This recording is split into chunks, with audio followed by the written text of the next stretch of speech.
今回は物語のキーキャラクターであるポチタについて解説していきます。この動画の内容は第1部の最終話までのネタバレを含みます。未読の方はご注意ください。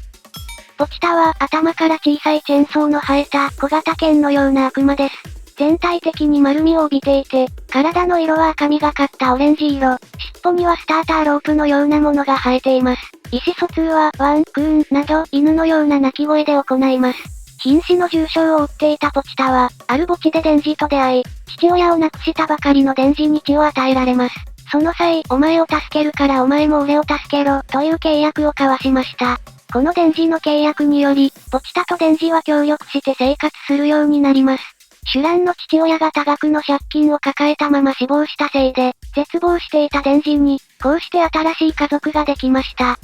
ポチタは、頭のチェーンソーを使って、木を切る道具になったり、悪魔を倒すための武器となって、デンジを助けていました。一日の食事がパン1枚という極貧生活でしたが、ポチタと一緒に生活しているデンジは、少ない食料を当たり前にポチタに分け与え、自分の人生よりもその先のポチタの身を案じる、優しい少年という側面が強調されています。父親の残した3800万もの借金を背負わされ、臓器も売り払う生活をしているデンジが、自分の環境に嘆いて腐らず、優しい少年に成長したのは、一緒に生活していたポチタが心の支えになっていたことが大きいでしょう。このように違法なデビルハンターとして、ヤクザの下で働いていたデンジとポチタですが、お金と悪魔の力に目がくらんだヤクザと、その契約した悪魔にはめられ、デビルハンターを殺したいゾンビの悪魔の企みで、バラバラにされてしまいます。ゾンビの悪魔とヤクザに襲われて、胸を刺されているデンジが、ポチタをしっかりと抱えて、普通の生活を夢に見るだけでよかったのに、んなことも叶えられねえのかよ。と心の中で叫びながら逃げているシーンは心に刺さります。こうして全身をバラバラにされ、ゴミ箱に捨てられたデンジとポチタでしたが、そのポチタの口にデンジの血が偶然入り、以前デンジから聞いた願いを回想します。ポチタはデンジから、自分が死んだ後は自分の体を乗っ取って普通の生活をしてほしい、と頼まれていました。ちなみにこの発言はマキマによって盗聴されていたことが、後に判明します。こうしてポチタはデンジと融合し、デンジのバラバラになった体や、臓器売買で失った部位が元通りになります。この際、ポチタは精神世界で、デンジと心臓をあげる代わりに、デンジの夢を見せるという契約をします。ポチタは言葉の喋れない弱い悪魔だと考えていた読者とデンジに、実は力の強い悪魔であることを示唆するワンシーンです。ちなみに、このゴミ箱の中のデンジとポチタのコマは、第1部のラストでデンジとパワーが向き合うシーンと同じ構図になっています。こうしてデンジはポチタとの契約により、胸からポチタの尻尾が生えた姿で生き返ります。そして胸の紐を引くと、頭部からチェーンソーが生えたチェーンソーの悪魔に変身する存在となりました。ポチタの正体は、チェーンソーの悪魔であり、チェーンソーマンです。悪魔には自分の名前が恐れられるほど強力になるという特性があります。チェーンソーといえば、名作ホラー映画悪魔の生贄や、バイオハザードを含め多くのホラーゲームに出てくること。また、高速回転する歯という形状に恐ろしいと感じる人が多いため、人間から強く恐怖を抱かれている存在です。さらにポチタは悪魔からも恐れられています。ポチタの真の姿であるチェーンソーマンは、悪魔が助けを叫ぶとやってきて、助けを求めた悪魔と助けを叫ばれた方の悪魔、両方をバラバラにするという特性があります。そのめちゃくちゃな行動によって、多くの悪魔たちから恐怖や崇拝を集めていました。また、天使の悪魔が、地獄で死ぬ時にチェーンソーを吹かす音を聞いていることから、輪廻転生を繰り返す悪魔の記憶に、潜在的な恐怖を刻んでいる可能性も高いです。次に、そんなチェーンソーマンの能力について紹介していきます。悪魔たちにポチタことチェーンソーマンが恐れられているのは、助けを求めると双方殺されるという行動だけが理由ではありません。チェーンソーマンは食べた存在そのものを消すことができるという、存在抹消の能力を所持しており、これを恐れている悪魔が多いのです。通常、悪魔は死んでも本当の意味で死ぬことはなく、地獄と人間界を行き来する特殊な存在です。しかし、チェーンソーマンに食べられると、文字通り存在が消えてしまうので、悪魔にとってチェーンソーマンは死よりも恐ろしい存在と言えます。チェーンソーマンは今まで数多くの存在を食べてきたことが分かっており、作中ではマキマだけが支配の悪魔の能力で、チェンソーマンに消された存在のことを把握しています。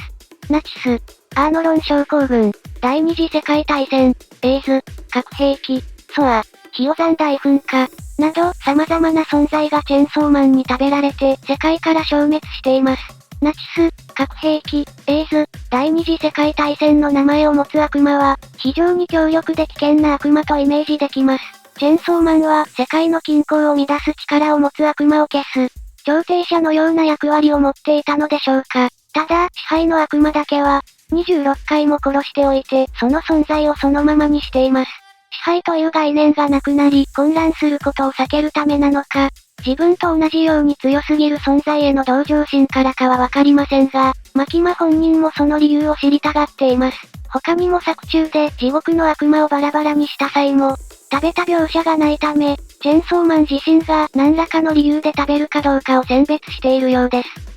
次に、眷属について紹介していきます。チェンソーマンには、眷属と呼ばれる配下の悪魔がいます。チェンソーマンの眷属の悪魔は全部で8体おり、眷属たちはすべて天使の階級名を名前として持っています。セラフィム、イナゴの魔人、ビーム、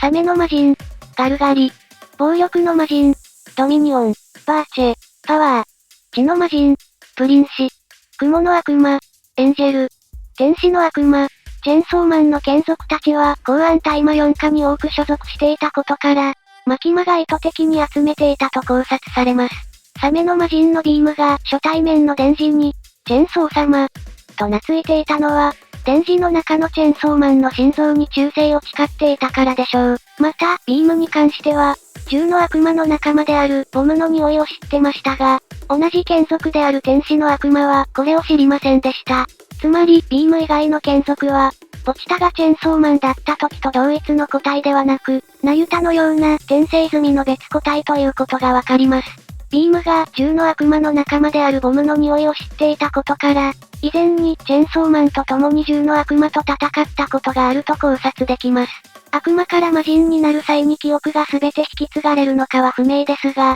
ビームとチェンソーマンが一緒にいた時期はそんなに遠い昔ではなさそうです。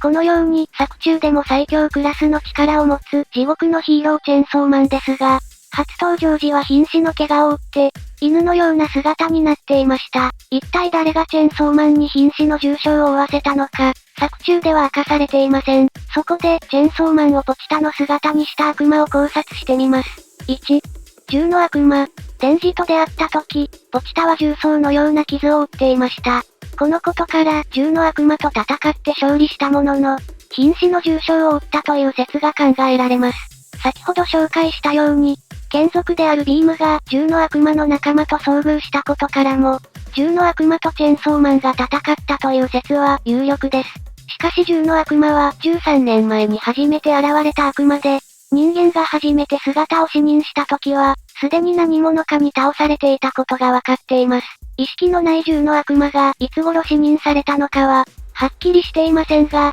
仮に世に姿を現してから、ある程度の時間を経て倒されていた場合、現在16歳のデンジがポチタと出会った時の年齢に近くなると考えられます。2、支配の悪魔。二つ目の仮説としては、支配の悪魔が原因と考察できます。マキマコと支配の悪魔とチェンソーマンが対峙した際に、武器の悪魔たちと4人の騎士がチェンソーマンと戦い、その最中で私たちの前から消えてしまった。探しても見つからず、瀕死の変わり果てた姿で生きていたと発言しています。つまり、マキマの一味と戦って負けそうになったため、姿を変えて逃げたという説が考えられます。その後、マキマからいい加減この戦いを終わらせましょう。私は今まであなたに26回殺されてきました。と言われていることから、支配の悪魔はかなり長い期間にわたって、チェンソーマンと戦ってきたことがわかります。戦っている最中に消えたという発言からも、支配の悪魔たちと戦っていた際に重傷を負った可能性は高いでしょう。3、助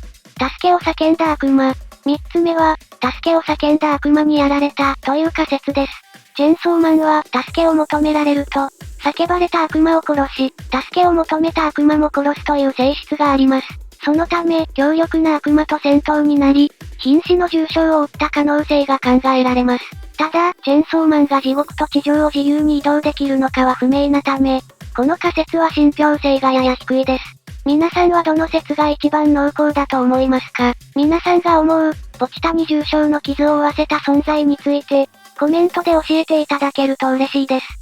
次に、チェーンソーマンの強さについて見ていきます。ストーリーの終盤でマキマに助けを求められた際、心臓の持ち主のデンジが、生きることや夢見ることを一旦諦めていたせいか、ポチタは一時的にチェーンソーマンの姿に戻りました。この際のチェーンソーマンは、ポチタが持つ高い知性を全く感じさせない、野生動物のような状態で、自分の意にそぐわないものを無条件で殺していました。チェーンソーマンとしての役割を遂行するためだけに、無意識で活動していたようにも見えます。そんな真の姿となったポチタの強さは凄まじく、作中でも最強クラスの圧倒的な力を持っていました。デンジが一人倒すだけでも大苦戦した武器人間を、8人まとめて瞬殺しており、あのマキマが勝てる気がしないとつぶやくほどです。真の姿のチェーンソーマンは、心臓を外して行動することもできますし、殺されてもチェーンを吹かして立ち上がることから、不死身に近いタフさを持っているようです。そんなチェーンソーマンの、消滅させる力を手中に収めようとしていたマキマは、デンジの活躍を利用して、人間からチェーンソーマンへの恐怖心をなくして力を削ぐことで、全く勝ち目がなかった戦いを有利に傾けました。その後、最終的にデンジの愛によって敗北しましたが、この策略がなければ、マキマはチェーンソーマンによって瞬殺されていたでしょう。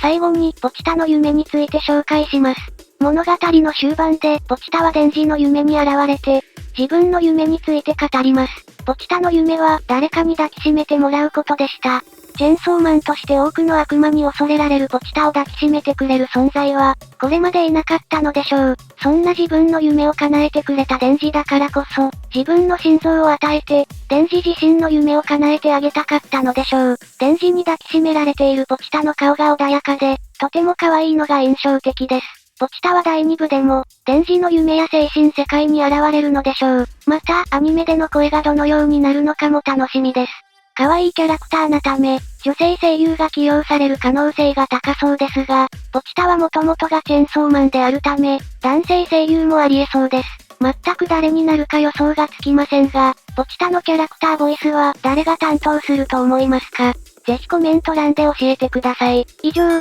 ポチタについての解説でした。最後までご視聴ありがとうございました。皆さんのお気に入りの場面や気に入ったセリフはありますか？ぜひコメント欄で教えてください。このチャンネルでは、チェーンソーマンについて考察や解説をしています。チェーンソーマン好きの方のチャンネル登録をお待ちしています。それでは次の動画でお会いしましょう。